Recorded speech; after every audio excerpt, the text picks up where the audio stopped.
Video பார்க்குற எல்லாருக்கும் வணக்கம் நண்பா. இது உங்கள் ரெஸ்லிங் கிங் 2.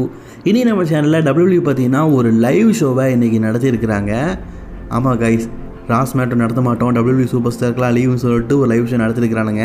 அதில் கோடி ரோட்ஸ்க்கும் ட்ரூக்கும் மேட்ச் நடத்திருக்கிறாங்க. இதில் கோடிக்கு ஒரு பெரிய இன்ஜுரி அப்படிங்கிற மாதிரி சொல்லப்பட்டிருக்குது. அண்ட் ப்ராக் லெஸ்னர் ரிட்டர்ன் ஆக போகிறாரு. அண்ட் மோர் அப்டேட்டை பற்றி தான் இன்றைக்கி வீடியோ பார்க்க போகிறோம். மறக்காமல் சேனலுக்கு ஃபஸ்ட் டைம் தூக்கோங்க, சப்ஸ்கிரைப் பண்ணிக்கோங்க, பெல் ஐகானை கிளிக் பண்ண முடியுமா தினமும் போகிற ரெஸ்லிங் செய்யல தமிழில் தெரிஞ்சுக்கோங்க.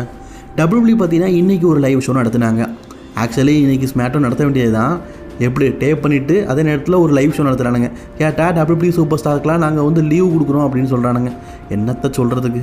சரி, அதில் ஒரு சில மேட்சஸ்லாம் நடத்திருக்கிறானுங்க. ஜேடுகார்களுக்கும் மிஷினுக்கும் உமன்ஸ் சாம்பியன்ஷிப் மேட்சை கன்ஃபார்ம் பண்ணியிருக்கிறாங்க. எனக்கு சத்தியமாக புரியலை. ஏன்னா WWE பார்த்தீங்கன்னா நெக்ஸ்ட் வீக் மிஷினுக்கும் ஜேடுகாரர்களுக்கும் ஒரு பெரிய மேட்சை கன்ஃபார்ம் பண்ணி வச்சுருக்கிறாங்க அடுத்த வாரம் ஸ்மேக்டவுனில். அப்படி கன்ஃபார்ம் பண்ண வச்சுட்டு இப்போ இந்த வாரம் நடந்து முடிஞ்ச லைவ் ஷோலேயே இவங்களுக்குள்ள ஒரு மேட்சை முடிச்சு அதில் ஜேடுகாரர்கள் ரொம்பவே க்ளீனாக மிஷினை பீட் பண்ணி வின் பண்ணுற மாதிரி பண்ணிட்டாங்க. லைவ் ஷோவில் நீங்கள் மெயின் சேனலில் பண்ணுற வேண்டியது எல்லாத்தையுமே பண்ணிட்டீங்கன்னா மெயின் ஷோவில் என்ன இன்ட்ரெஸ்டிங் இருக்கும். இப்போ இந்த மேட்ச் நடந்து முடிஞ்சிருச்சு. இது நெக்ஸ்ட் வீக் மெயின் ஷோவில் பெருசாக டெவலப் பண்ணி வைக்கிறானுங்களே, என்னத்தை தான் இன்ட்ரெஸ்ட் இருக்கும். இதை விட பெரிய ட்விஸ்டெல்லாம் இருக்குது, நான் அதை அடுத்து சொல்கிறேன். சரி, இதை நடத்தி முடிச்சிட்டாங்களா. அதுக்கப்புறமா ட்ரூ மேக்கிண்டருக்கும் கோடி ரோட்ஸுக்கும் பெர்லியத்தில் நடத்த போகிறானுங்களாம். அது அவ்வளோ பெருசாக டெவலப் பண்ணி வச்சுருக்கானுங்க.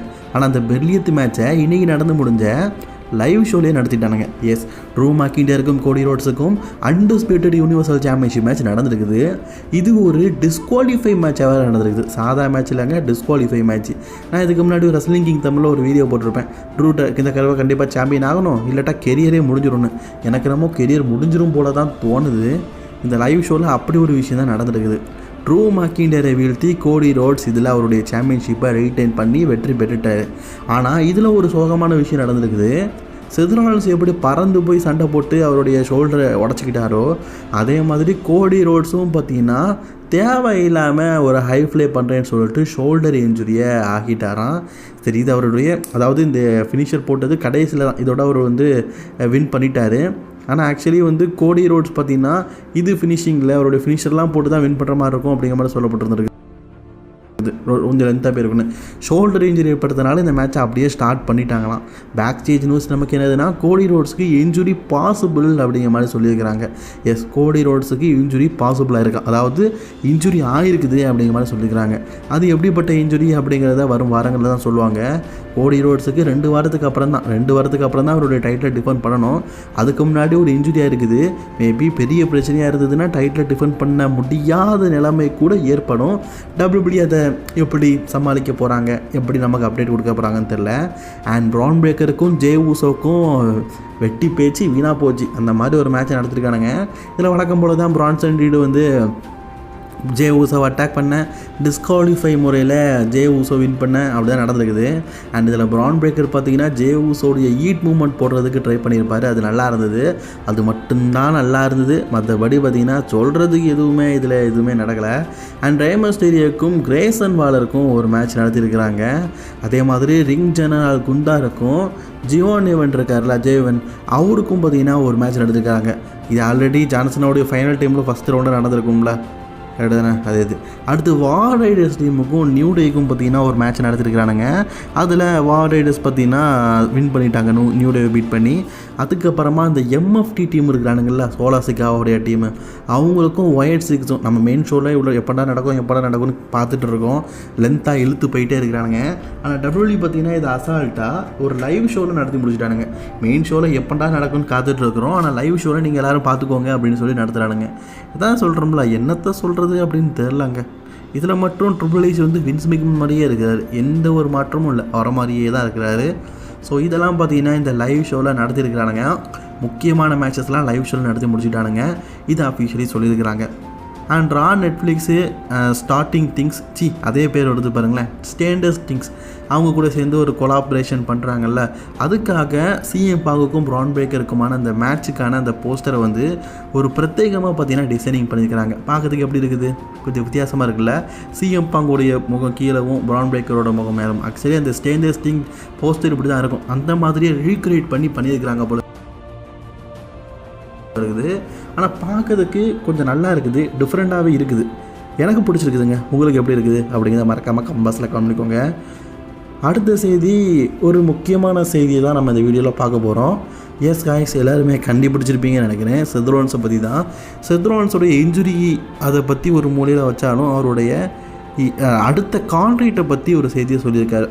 அதாவது நான் டிசம்பர் மந்தோடைய கான்ட்ராக்டை முன்னாடியே ரினியூ பண்ணிட்டேன், இன்ஜுரிக்கு முன்னாடியே ரினியூ பண்ணிட்டேன். 2029 வரைக்கும் நான் டபிள்யூவில் கான்ட்ராக்ட் சைன் பண்ணிக்கிறேன். அதாவது 3 வருஷ கான்ட்ராக்டை சைன் பண்ணியிருக்காங்க. 2026, 2027, 2028 அதோட முடிஞ்சு 2028 எண்டிங்கோட முடிஞ்சு 2029 ஜனவரி வரைக்கும் இருக்குது. ஸோ கிட்டத்தட்ட பார்த்திங்கன்னா 3 இயர்ஸ் கான்ட்ராக்டை வந்து டபிள்யூடபிள்யூவில் வந்து நான் கான்ட்ராக்ட் சைன் பண்ணியிருக்கிறேன் அப்படிங்கிறத சமீபத்தில் ஆக்சுவலி செத் ரோலன்ஸ் வந்து இன்ஜூரியில் தான் இருக்கார். ஆனால் டபிள்யூடபிள்யூ தவிர்த்து மற்ற எல்லா விதமான ஸ்போர்ட்ஸ் ஈவெண்ட்லேயும் கலந்துக்கிறாரு. அதில் கலந்துக்கிட்டது மட்டும் இல்லாமல் சிக்கன் சாப்பிட்றது என்ன, அந்த ஹேங்கிங் பண்ணுறது என்ன, மாறு வருஷத்தில் வர்றது என்ன, எல்லாத்தையுமே அவர் ஜாலியாக பண்ணிட்டு தான் இருக்கார். அதில் வந்து அவர் வந்து இதை சொல்லியிருக்கார், என்னுடைய கான்ட்ராக்ட் வந்து டபிள்யூபியில் பார்த்தீங்கன்னா நான் எக்ஸ்டெண்டிங் பண்ணியிருக்கிறேன், 2029 வரைக்கும் நான் கான்ட்ராக்ட் எக்ஸ்டெண்டிங் பண்ணியிருக்கிறேன்னு. ஸோ செத் ரோலன்ஸ் தோராயமாக 2029 வரைக்கும் ரெஸ்லிங் பண்ணுவார். அதனால் ஃபேன்ஸ் மத்தியில் ஒரு சந்தோஷம், ஏன்னா சமீபத்தில் ரிட்டைர்மெண்ட் ஆகுன்னு சொன்னார்ல, அதனால். அடுத்த செய்தி ப்ராக் லெஸ்னரை பற்றி தான் பார்க்க போகிறோம். ப்ராக் லெஸ்னர் ஃபேன்ஸ் ரெடியாக இருங்க, உங்கள் பீஸ்டன் கார்னர் ப்ராக் லெஸ்னர் ரிட்டர்ன் ஆக போகிறாரு. ஆனால் இந்த செய்தியை கேட்கும்போது எனக்கே ஆச்சரியமாக இருக்குது, ரிட்டர்ன் ஆனால் எப்படி அப்படின்னு. அதாவது ஜான்வரி 6ஆம் தேதி 5ஆம் தேதி நடக்க போகிற அந்த நமக்கு 6ஆம் தேதி தானே, அந்த ஷோக்கு தான் ப்ராக் லெஸ்னர் ரிட்டர்ன் ஆக போகிறாராம். வந்தால் எப்படி இருக்கும் கொஞ்சம் யோசிச்சு பாருங்கள். ஆக்சுவலி அதில் பிரான் பிரேக்கருக்கும் சிஎம் பங்குக்கும் ஹெவி வெயிட் சாம்பியன்ஷிப் மேட்ச் நடக்க போதில்ல, அதில் தான் பிரான் பிரேக்கருக்கு அந்த ஃபேஸ் டு ஃபேஸ் பார்க்கறதுக்காக ப்ராக் லெஸ்னர் வரப்போகிறாரு அப்படிங்கிற மாதிரி சொல்லப்பட்டிருக்குது. அப்படி நடந்தால் உண்மையிலேயே ஒரு மிகப்பெரிய பங்கமான சம்பவம் தான். ஆக்சுவலி இப்போ சிஎம் பங்க் டைட்டில் தோக்குற மாதிரி இல்லை, பிரான் பிரேக்கரும் நியூ சாம்பியன் ஆகிற மாதிரி இல்லை. ப்ராக் லெஸ்னருக்கும் பிரான் பிரேக்கருக்கும் ரசல்மேனியாவில் மேட்ச் வைக்கிறதா சில நாட்களுக்கு முன்னாடி ஒரு பெரிய ஸ்டோர்லாம் போயிட்டு இருந்தது. அண்ட் ப்ராக் லெஸ்னர் மாதிரியான ஒரு பெரிய ரெஸ்லரை பிரான் பிரேக்கர் ஃபேஸ் பண்ணாலே அது ஒரு பெரிய சாதனை தான். டபிள்யூடபிள்யூ பார்த்திங்கன்னா அதனால தான் இதை இப்போ வந்து ஸ்டார்ட் பண்ண போகிறாங்க அப்படிங்கிற மாதிரிலாம் முந்தி பேசப்பட்டது. ஆனால் அதுக்கப்புறமா எதுவும் இதை பற்றி பேசலை.